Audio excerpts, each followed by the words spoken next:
Hey, welcome to Return on Podcast. I'm Tyler Jeffcoat, and today is going to be the second installment of a special mini series that I'm doing called Cash is King.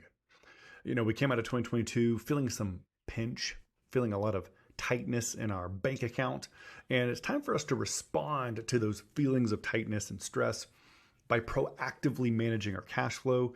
We kind of broadly talked about how to read a statement of cash flows and why you need to care in the first episode. And then here in this second one, I want to actually get kind of tactical. And so there are two different cash flow tools that you need to be implementing as a seven-figure Amazon or e-commerce seller. I'm going to use the beginning of this episode to tell you why you need both of them. And then I'm going to actually show you how to build the tactical weekly cash flow. And so I just want to apologize again for any of you guys who are listening, which 2/3 of my audience will still grab this episode, through the podcast players. I just want you to know I'm going to walk through the principles first. We're going to go why. I'm going to walk you through the how. That's kind of easy to digest. And then I'm going to share a screen and show you exactly how to do a weekly cash flow forecast. Next week's episode will be related to the monthly vision planning investment forecast. And so if you get to that point in the episode today and you're like, I'm done, I get it, you can stop listening. Maybe go back to the YouTube page so that you can see exactly how you need to train your bookkeeping team to, on a weekly basis, manage your cash flow. So let me start with the why. Tyler, why do we need two different forecasts? Here's why. In a perfect world, like theoretically ideal, you would have a daily forecast that has exactly how much cash you're going to get and how much cash you're going to have to spend for your various bills and vendors and whatnot. But the amount of work required to try to put together a daily forecast that looks into the future in perpetuity is not ever going to be worth it, because there are so many variables that you just can't do it. And so on the one hand, I need to have a simple way to think about what my cash needs are going to be in a year or in 9 months, because without that kind of view, I don't have the power to make good investment choices.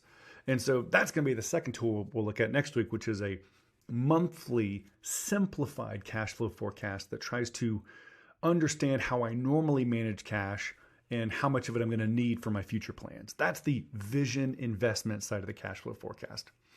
But we also need to be tactically actually managing our cash flow on a week-to-week basis. And again, daily, not reasonable, not realistic, but updating a weekly snapshot that looks just the next 4 to 6 weeks into the future and gives us the tools to compare real bank account balances with the actual credit card statement that's going to come out of my checking account next week. You know, I know exactly what my payroll is next week. It's going to come out. The ability to kind of work those into a short-term plan that helps me sleep better at night and see the cash flow pitfalls in advance so that, I can make adjustments as needed. So again, next week's episode is going to be really related to how do I take my vision for how much I want my company to grow and turn it into a monthly cash picture that gives me on some level how much cash I'm going to need each month or how much cash my business is going to generate each month. And then for this week, we're going to talk about, but we got to get tactical. I got bills coming out next week. I don't know how much my checking account's going to have next week. Great. You need to build a weekly cash flow. This is, I have not found a way to make this weekly cash flow automatic. There probably are tools out there. We just haven't found one. I'm going to show you a really simple way to use a very simple Excel spreadsheet or Google Sheets spreadsheet. And you're going to either do this yourself every Monday, or you're going to have your VA or your bookkeeping team do this for you every week. And it's going to give you peace of mind. It's going to help you avoid the emergency cash situation. And so, so this is the point in the episode. We're almost 5 minutes in, where I'm going to share my screen and I'm going to walk you through exactly what a weekly cash flow forecast could look like for you.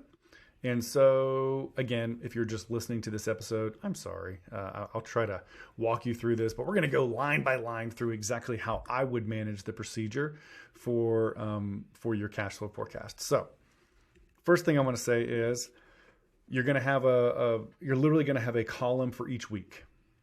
And this column is going to start with the beginning cash. It's going to be plus the smiley face happy news for that week, which might be an Amazon payment. It might be deposits from Shopify. It might be Walmart, eBay, whatever else. You may be getting loan proceeds coming in. And then there's going to be a section for cash out where I'm going to put, that's PO 123. I've got to pay to my Chinese supplier. Okay, here's when my credit cards are due. Here's when my payroll comes out. And it's going to then write simple math, beginning balance plus smiley face news minus frowny face news equals an expected ending balance. And then what we're going to do on a weekly basis is we're going to then compare that expectation to what our checking account actually has in it. So I'm assuming that you and I are sitting here at the beginning of, today is going to be March 13th. We've decided we're going to do this process every Monday. And so we're going to be looking at the most recent completed week. And we're going to turn it from a estimate, because all the future weeks are estimates, we're going to turn it into an actual. And so Amazon pays us every 2 weeks. We had made a guess that Amazon's deposit to us is going to be $50,000. It actually turns out that Amazon's deposit to us was a little bit less than that. It was $42,000 and some change. We were okay on our other estimates. We had an estimate for how much was going to come out of payables. And then we had a couple of loans due. And by the way, I want to make a comment here really quickly. A lot of our clients here at Seller Accountant have the phenomenon that you would see on the screen right now, where there's kind of a hell week. About 1 week of every month, it seems like all of our payments come out at the same time. And we end up feeling, tremendous cash flow strain kind of bundled into 1 week, right? Well, for the example on the screen here, this week that we just finished was hell week. Right? Because we had 2 of our credit cards plus our Amazon loan coming out all in the same week. Okay, but it calculated our expecting ending cash balance. Well, now we need to go check it. We're going to actually go to our bank feed. We're going to literally pull up the app for our Wells Fargo account or our Chase account. And we're going to type in what our actual cash balance was, on Saturday. And so the actual cash balance was $36,748. Our savings account hasn't changed. And now we can see that our forecast predicted we would have about $38,000 in cash. Our actual bank says we only have $37,000 in cash. This is a $1,000 problem. And so part of this weekly process is going to be to go back and say, okay, wait a minute. Where was I wrong in this assumption? Went back and checked my deposits. Yeah, we're good there. Credit card payments. Yeah, we're good there. Oh, I thought I was going to be paying an invoice for $15,000. It turns out that it was actually a little bit more than $15,000. It was closer to $16,000. Okay, correct that. Now I've got a 0 in my variance. I know that this week is good. Now I've got one more step. I need to go firm up my next 4 weeks. Now that I'm in the process, I've made this week an actual. I've now turned this week into an actual data set. And I am going to now look at my next 4 to 6 weeks and say, okay, do I still believe that my Amazon payments every 2 weeks are going to be about $50K? Yeah, that seems to mesh with my averages over the last few payments. That's great. Same thing for Shopify. I still like that estimate.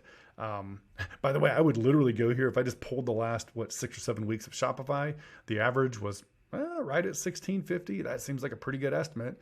I'm gonna have to do some work to see what my actual payments are likely to be from these sales channels. I'm gonna go. I know when my payroll is. Let's put it on there, and then I'm gonna go out and see what are my next POs. Okay, I've got an invoice coming in from my Chinese supplier. I've got to pay it on the week of the 25th. That following week, I've got a $10,000 accounts payable to pay. I see my payroll coming out, and what I can do here, guys, is if this is my hell week, this week where I just paid all of my credit card statements, that means that I can probably go get the exact amount for my next credit card payment. That's going to go out in 4 weeks, because normally they're charging you right as the next statement cycle is about to end. So I see, okay, well, American Express is due on the 5th. So let's go put that current balance 3 or 4 weeks into the future on the 5th. Okay, my Amazon loan's going to be due on the 10th. I can put that there, and I can literally build out these payments. And now, if you're looking at the screen, you'll notice that there's a gigantic one here. What I just learned, newsflash, is that I have a $75,000 tax payment that is going to be due here in a little over a month. And if you're looking at the screen, you see that there's a lot of red where that destroyed, that absolutely decimated my cash flow forecast. Well, it sure as heck is helpful to know that in advance because it gives me the power to make some changes. So some changes I could make are if I have a line of credit and I could realize, oh boy, I'm going to owe all this money on my next Hell Week, which is the middle of next week. The middle of next month, I'm going to have my Hell Week again. Let me go ahead and just tap into that line of credit so that I'm solid, so that I don't run out of cash. That's one option. The other thing you could do is I look at this forecast out to maybe 8 weeks and I realize, oh, it goes red for a little bit, but then it goes back positive. If I could just get my suppliers to let me pay them later. And so now would be the time to call whoever I owe this accounts payable to and say, hey, listen, got a tax payment coming out. I need an additional month to pay you. Could I push back this payment by 30 days? Or could I pay you 20% now and make weekly payments until then? In other words, I might be able to take some actions to decrease the amount of cash that I'm having to spend on a weekly basis.